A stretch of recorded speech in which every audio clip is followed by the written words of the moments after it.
My name is Dawson Boyd. I am from New Albany, Mississippi, which is where I grew up. I was born and raised here.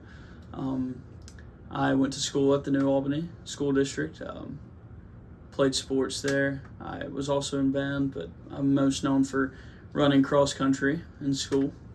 I ran cross country for 2 years in college. Let's see, my dad is Harvey Boyd, and I was in a big family of 5, and I'm the youngest. We lived in North Haven, which is, it's technically New Albany, but it's a nice little neighborhood. You know, it kind of feels like a retirement neighborhood almost.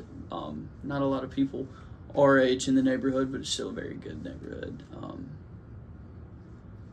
Yeah. What's the age difference between the oldest child and you? Oh, yeah. It is 14 years. Yes. So who's the oldest? The oldest is Donovan Boyd. He is the oldest, and then I have 2 brothers and 2 sisters. Donovan's the oldest, and then the next in line is Haven, which is my oldest sister, and then Lauren, who's the middle child. She doesn't act like the middle child though. She keeps everybody in line. Then you have Dalton, which is the closest sibling to me. He's my older brother, and then there's me. Okay. That's a pretty big gap between you and Donovan. Yeah. Really, it's a pretty big gap between me and Dalton. 6 years between me and Dalton. Yeah. Okay. So. Now, how did you get into running? Let's see. Or cross country, but I mean, were you a kid who like ran in the Tallahatchie River Fest? I did once, I think, once or twice. I think it was Haven that was going to do the 5K, and jokingly, told me to do it when I was probably 10 or 11 years old, and I just up and did it. I didn't run the whole time. Like, I stopped a few times, but everybody was saying I did really good to have never ran before and as young as I was. And then, so I tried in middle school, 7th grade. I did one middle school race, and then they immediately moved me up to the high school team. So I guess I just had a natural ability for it.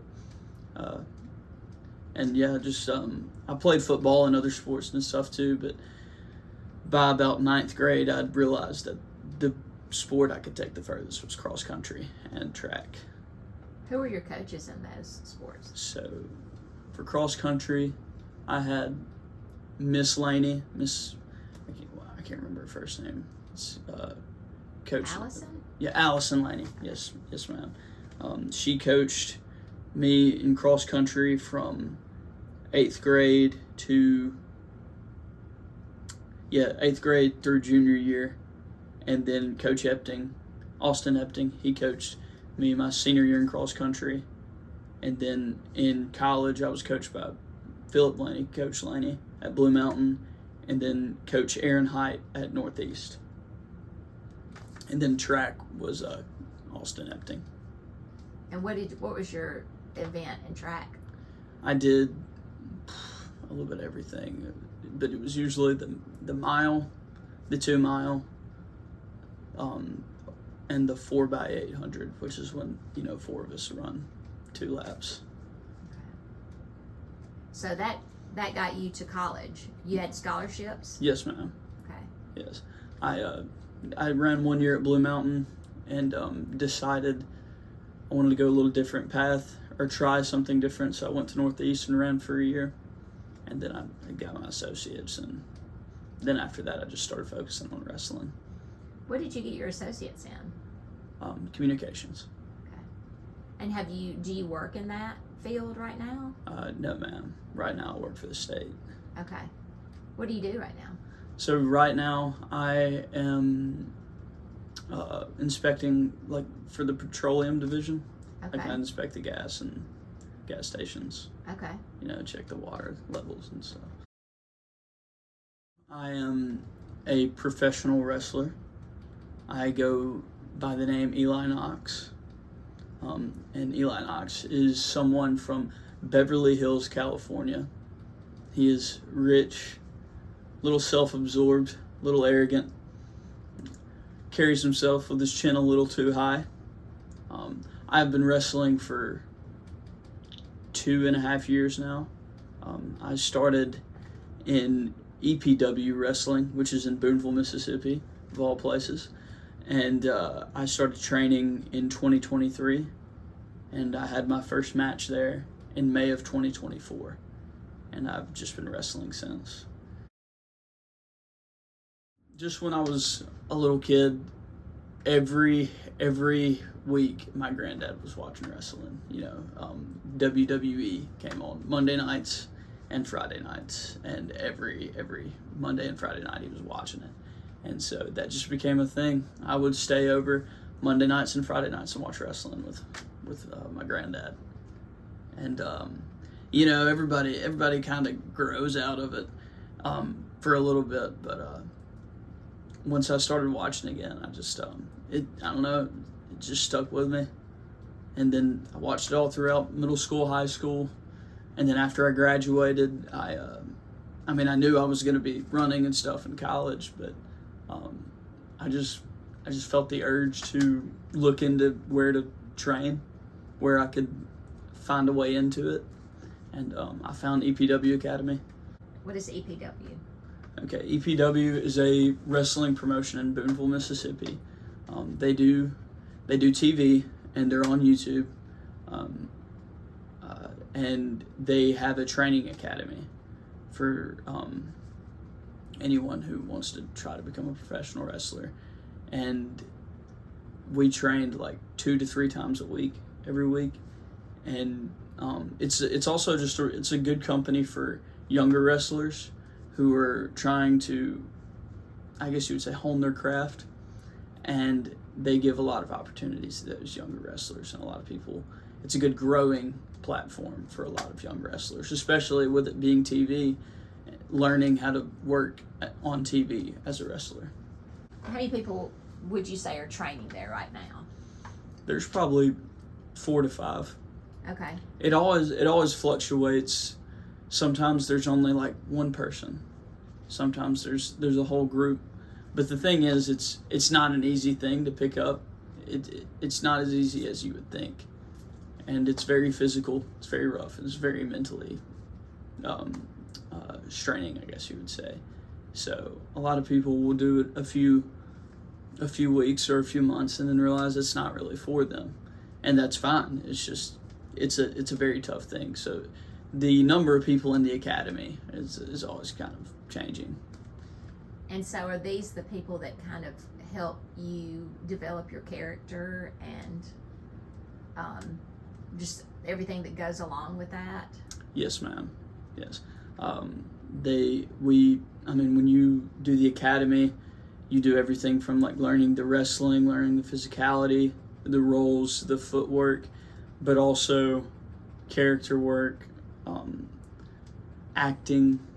You learn a lot of acting in wrestling, as well as like promos, which is kind of what we're doing right now, but just how to talk on TV, how to get yourself out there. Yes. Like do marketing yourself, is that part of it? Yes. Too? Yes, marketing yourself. But yes, that is the goal. Yeah. To honestly make a living off of this, and to wrestle for a major company. And the major companies out there right now, obviously you have WWE, and then below WWE is AEW, All Elite Wrestling, and then there's TNA Wrestling, and those are in the United States. You have like New Japan Pro Wrestling, which is the biggest promotion in Japan. There's CMLL in Mexico and AAA in Mexico, which are both very big. And yeah, my goal is to make it to one of those companies. And how do you break into one of those companies? Like, what does it take for that to happen? It's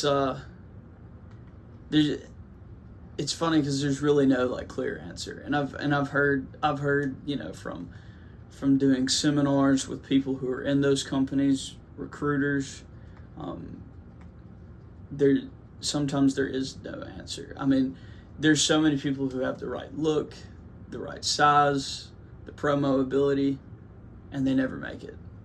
And the way I was described is well, the way it was described to me was they don't know it until they see it. And there's an it factor about it at the end of the day. Now, what I can do, what I can control, is that I can get in the best shape I can get in, which is, be in the gym. I'm in the gym usually 4 to 5 days a week. Work on promos. I'm in the ring usually 3 times a week. There's a local gym in Pontotoc that has a ring that I'm usually in, and just work at it. Is there part of it just like the big break, or just some luck, like the right person sees you at the right time? There's a lot of luck to it, and some guys, some guys are just naturally more athletic than others, athletically gifted, and a lot of it's there is a bit of luck aspect to it, but there's also working towards the right places. Like there's clearly like companies and promotions that WWE kind of favor, or that recruiter favors, and there's a style and there are things that they are looking for, and you do the seminars with him, you can learn what he's looking for. He'll tell you. So there's those things that you can work on and like put into your, I guess you would say, your craft, which will further your chances into making it. You've had some breaks, right? I did. I had I was on Monday Night Raw for it was a segment that was about 30 seconds to a minute. It was with Adam Pearce, who was an independent professional wrestler back in, before he was working with WWE. He was an NWA World Champion. So it was an honor to get to do the segment with him. And there was just a big box that was needed to be delivered to WWE, and I was the person to do it. As your character? Well, they did say my name. They said my name. I was not necessarily Eli Knox, but they did say my name in the promo. And I was just delivering the box to them. Yeah. And how did you come upon that? How did that happen? So I worked for Memphis Wrestling, and that weekend, or that Monday Night Raw was in Memphis, and the promoter at Memphis just had connections to the person who books extra talent for WWE, and basically said, if anybody is interested in doing some extra work, fill out your paperwork, your physical blood work. So I did, and I was lucky enough they chose me, and then I got to do Monday Night Raw. Met a lot of today's like top wrestlers, top superstars, the biggest names, and it was very, very cool to be in that environment. Very good learning lesson. And then I was lucky enough, a producer came up to me and asked me if I wanted to do just like a short segment. Of course I said yes. And then I got the part. So do you think it has the potential for like a recurring role, or was this just kind of a one and done type? I wouldn't say it'd be a one and done, because I plan to do more extra work. As far as this being like me being on the show as a regular character, no, that is not something that will happen yet. But I will continue to do extra work for WWE. Let's talk about your character. Is that what I should call it? Your character? Yes, I mean it's who I am in wrestling. But how I like to explain it to people is it's not like everybody likes to use fake. Everybody likes to say fake. We don't take too kindly to the F word, but everybody likes to say fake. And I try to explain to people that a lot of times what you see on screen, what the character is portraying on screen, is a reflection of how people feel in real life. The character you see. For me, the self-absorbed part of the character, and in my head and my belief, I should be the person in the last match, in the match for the title. I should be the person on the poster. I do believe that wholeheartedly. And Eli Knox has no problem telling you that. But Dawson may not say it as loudly. Yes, Dawson might not be so obnoxious about it. Yeah, but believes it. Yes. How did you come up with this character? What made you go, Beverly Hills? Well, it was, I don't want to say it was just, it wasn't easy, but it felt natural. And I was able to interact with the crowd easily in that way. I was able to connect to the crowd easily that way. People don't like Eli Knox. And it's mainly because Eli Knox is something that everybody around here hates, rich, money, not afraid to show it, not afraid to say it, chin up high, very disrespectful and arrogant, which is the opposite of what we call Southern hospitality. So he's a bad guy. Yes. And what do you call that in wrestling? There's a name for that, right? There is a name. It's called being a heel. A heel? Yes. Like Heel? Yes, ma'am. You're being a heel. Like, people who know you, Dawson, just Dawson, is that the opposite of what they would describe you? Like, are you playing someone who's very different from that? Or would people say, yeah, he's kind of a butthole? It might depend on the person you ask. Like I said, I think people know there are aspects of Eli Knox that are the same as how Dawson feels. Dawson, I do, like I said, I'm a little self-absorbed. I like the attention. I like the spotlight. And Eli Knox is not shy of that either. I don't know. There's definitely some stuff that they wouldn't think Dawson is. That's not Dawson, but I'd say it's. What does your family think about this? Do they think that you've just lost your mind? Are they behind it now, or how did it go? Telling your family you're going to do this. I'm going to say when I told them, yeah, they were on the "you've lost your mind" side.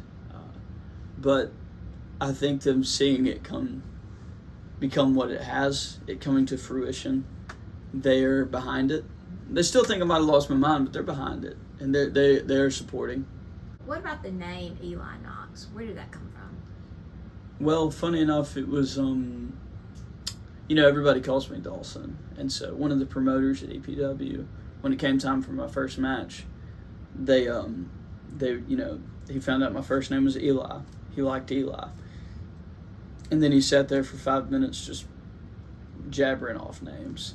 And then Knox came up and he loved it. And so he said, "You're going to be Eli Knox." And that was that. Yeah, that was that. Stage name. That was what I was trying to think of earlier. Yes. Stage name. Because that's not an alter ego and it's not a character. It's just a different role that you play as yourself. Yes. Yeah. It's usually always weekends, 2 to 3 times a weekend.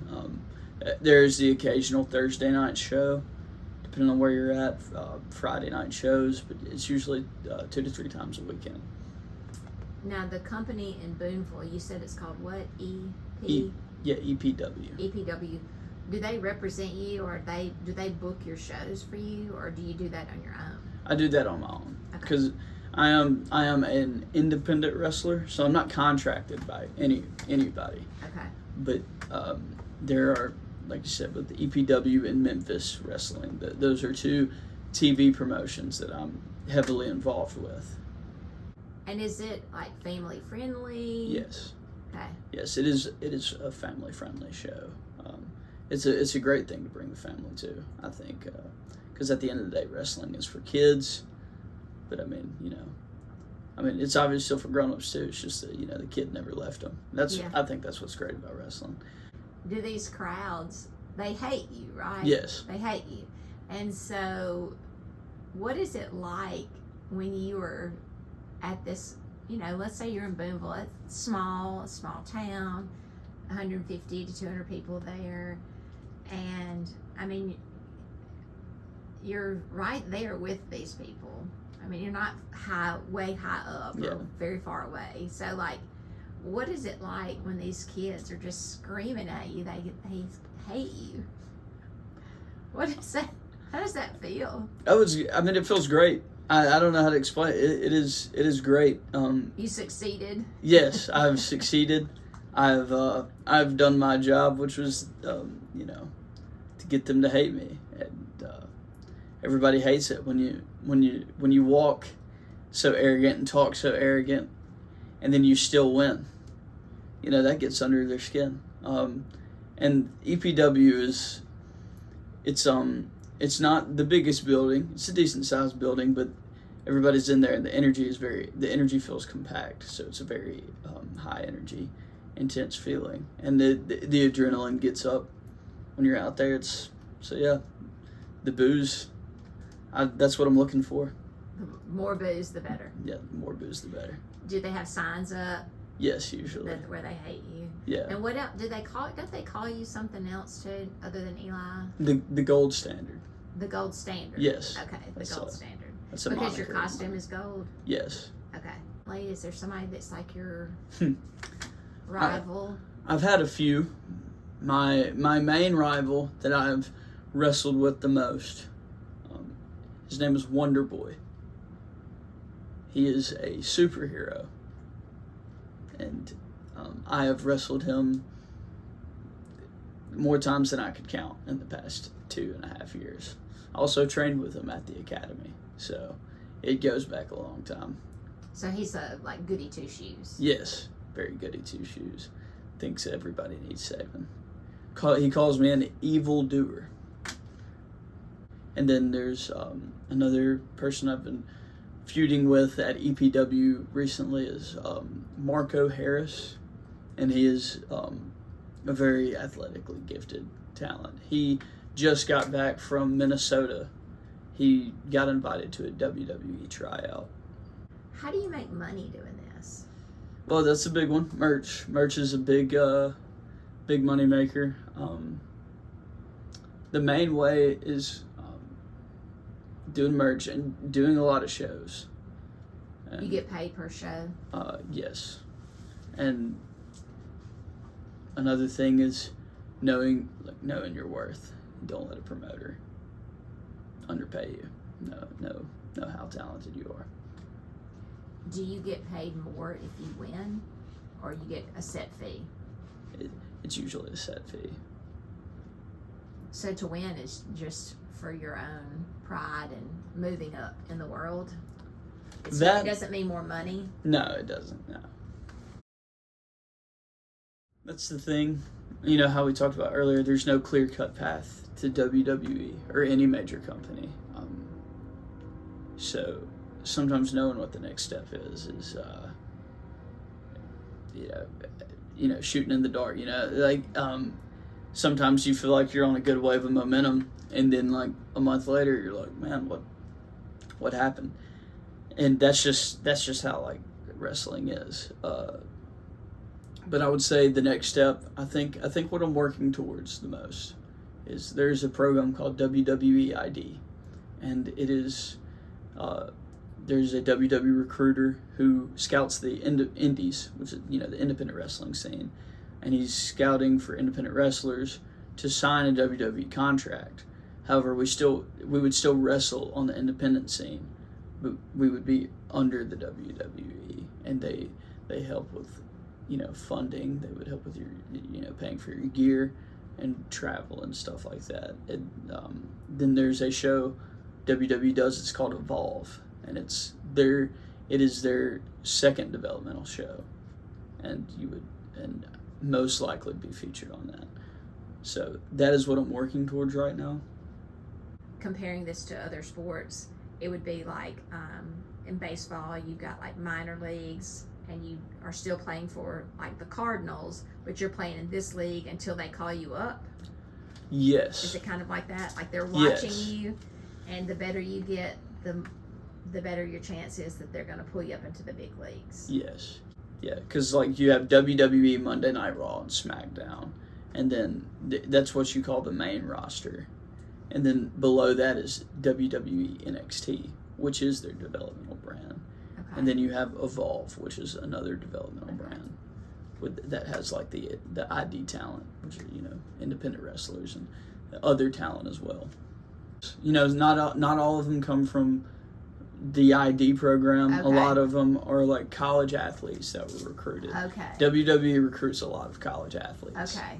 And you know, in Evolve is where they'll get their foot in the door of wrestling and along those lines. And a lot of some NXT talent will also work on Evolve as well. So when you were in high school, there was no wrestling program. Now there is. So do you think that, you know, if there were some kids out there who are watching you and think, I want to do this, do you think it would be good for them to be involved in high school wrestling as a sport? You think that would have been beneficial to you, or is this so different? it's not that different as far as the physicality of it. And because a lot of wrestling moves and stuff that we do in there is based off of Greco-Roman wrestling, which is the wrestling that you do in high school and college, you know, collegiate wrestling. Yes, it's a very good idea to do wrestling. I would 100% encourage it. Still wish I could have.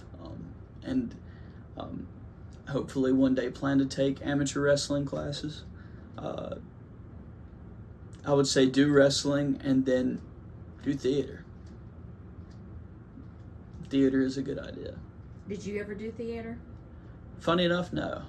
I did stage crew, but I never So actually you were around did. it. Yeah, I was around it, but I never actually did a play or musical or anything. Yeah.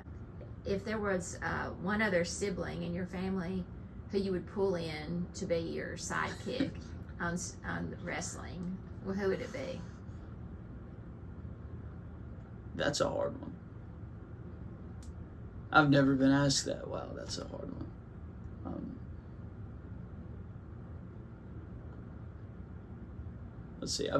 I know there's definitely a friend from high school who I ran with who I just know would be good at it, and that's Jamie and Terry. I don't know if you ever knew him, but I've always thought he would be good. But if it was sibling, I would have to. I think it's going to be Haven. She would be the next, just wild, or not wild, but you know, she's always down for anything, just try new things, have fun. And so I think, you know, hey, I need a tag partner. She's probably going to be the one to jump right in there. She might regret it while we're doing it, but she's going to jump in there.